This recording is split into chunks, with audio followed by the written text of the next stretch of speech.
It's that time of the year.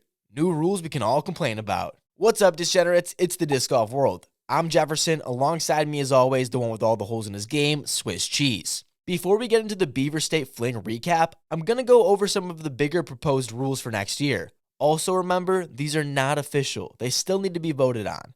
However, these are some of the possible changes that we could see. So if you don't like what you're hearing, make sure to make your voice really loud on social media. I hear that's how you create change nowadays.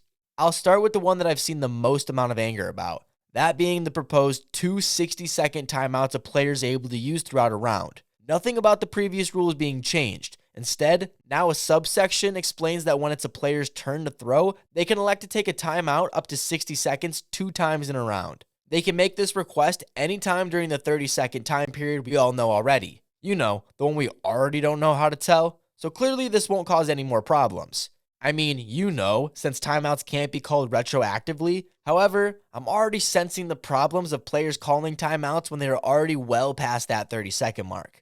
I would have wished to see a clause in which if a player is called for a time violation, it doesn't need to be seconded, rather take away a timeout.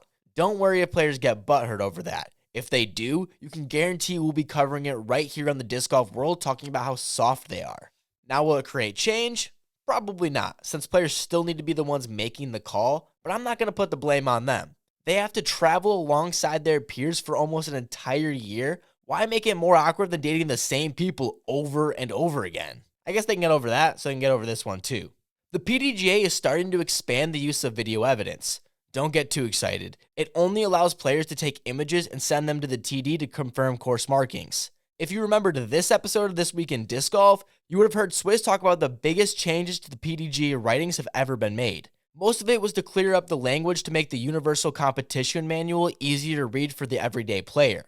That's what I'm seeing in a lot of these proposal changes too. For example, the entire description of what being a true amateur means, the actual introduction to flex tournaments, and more adjustments that don't quite change the entire rule set of disc golf, rather make it a better manual for those nerds that actually read that thing. On that note, I'm stopping there, but if you want a full breakdown of all the proposed rule changes, go tell your second favorite YouTube channel to do it. Joking, of course. If for some reason you want to see that, drop a comment below and we can make it happen. Hey, and while we're on the rules, can we allow the dunk already? The stupid amount of formalities for an inevitable placement of a disc that only an angry Adam Hammis can't hit is a waste of everyone's time. That, and it gives one less thing for the angry and damaged egos of the rules fanatics complaining at home. But let's get to the action. This weekend featured the Beaver State Fling and one of the more famous courses in the U.S. in Milo McIver State Park, and home to one of the most shared shots by non-disc golfers in the history of the game in that blind Philo albatross we've all gotten from our friends. This year saw the Beaver State Fling promoted to an Elite Series event for the first time on the Disc Golf Pro Tour. And after all the action this weekend, on top of a fantastic turnout, may have just solidified themselves as a future DGPT stop for years to come. The FPO action kicked off with Rebecca Cox coming out to an early lead with an 8-under opening round. Rebecca has seemed to have strong starts to most of her events this season, with her best round coming in the opening round 7 out of her 13 events this year. Cox played a clean round that saw her not miss from inside the circle on the day. Natalie Ryan would be the only player to match Rebecca's efforts on the day, with a clean 8-under round with an eagle on hole 5, something only 4 other players were able to accomplish over the entire weekend. And despite the firepower on feature card and even an ace on hole 13 by Holly Finley, only Owen Scoggins would make lead card and finish a stroke off the co-leaders. And that was only due to a strong back half, going 6 under in that stretch. Owen would improve that solid performance the very next day, shooting an 8-under round and a share of the lead heading into the final day. Owen's only blemishes was a bogey on 6 and a costly C1X miss putt on the final hole that would have given her a stroke advantage. That miss on the elevated basket would be her only C1X miss on the entire weekend, and in the end, more costly to her chances of taking down the event. Holland came in with a hot round of the weekend, a 10 under with 11 birdies on the day from chase card. She was strong off the tee, leading in C1 in regulation and tee to green stat not only for the day, but the entire weekend. The performance shot her to the top of the leaderboard heading into the final day. Holland has been here before for much of her short career, especially this season. She was coming off of 2 straight podium finishes, mind you. This final day lead card would be her 6th on the season thus far. 4 of which saw her with a share of the lead or better heading into the final round. Yet none have resulted in that signature elite victory, however. And even worse, has often seen her scorecard blow up like the special effects of a Bad Boys film. Sure, Holland had that Throw Pink championship win last year, but in the eyes of most fans was about as legitimate as the PDGA treating the ladies event as a major at Rock Hill.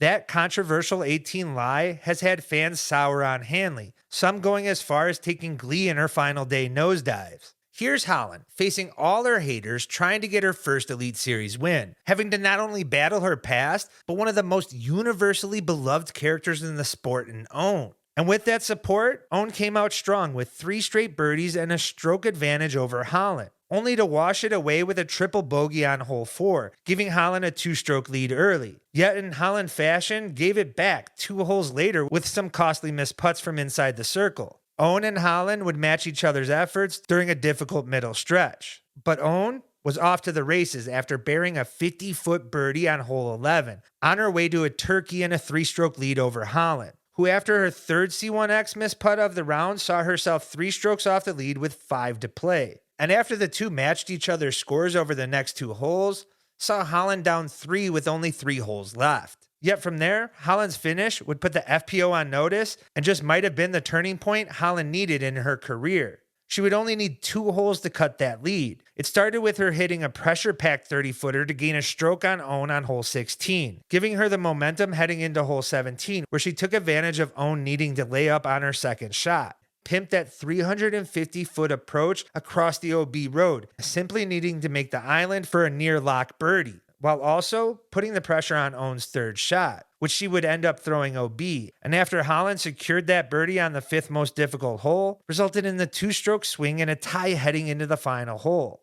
After their drives, Own would throw first on a blind approach, and in true vet fashion threw a perfect forehand, resting her disc not only in the bullseye, but against the stump the basket was sitting on. Holland, with a great approach shot herself, putting her disc in what looked to be a circle 1 birdie look bid, only for it to careen off the logs and 15 to 20 feet away, having her stare down a must-make 45-footer on an elevated basket to push a playoff. With ice in her veins, puts the putter inside the pocket of the basket and announced it to the world, screaming in defiance of her past performance and all those critics, while also stamping her foothold atop the elites in the FPO. Because at that moment, all in attendance and those watching at home knew this event was hers, as she would not be deterred, nor allow another opportunity to slip from her fingers. In the end, there would be no big moment or heroics, as Own was forced to lay up with no look at the basket after her approach hit some cabbage. Hanley with a simple 20-footer for the win and celebration. This win moves Holland atop the dgpt point standings and stacks on top of her 6 podium finishes earlier this season. Her now 7 podium finishes are 2 above Own and Kristen Tatar on the season thus far, though Tatar has missed the last 5 dgpt events due to vacation and injury. And after a comeback win like that, even further confidence heading into the remainder of the season, which has gotten far more interesting with the last 3 winners in Evelina Salonen and Kristen Tatar's absences. Those being the first-time winners from promising players in Ella Hansen and now Holland, and Paige Pierce returned to the top of the podium just last week. Beth at 69. I just told myself, you got to will this one in there. Whatever you have, just will it in there.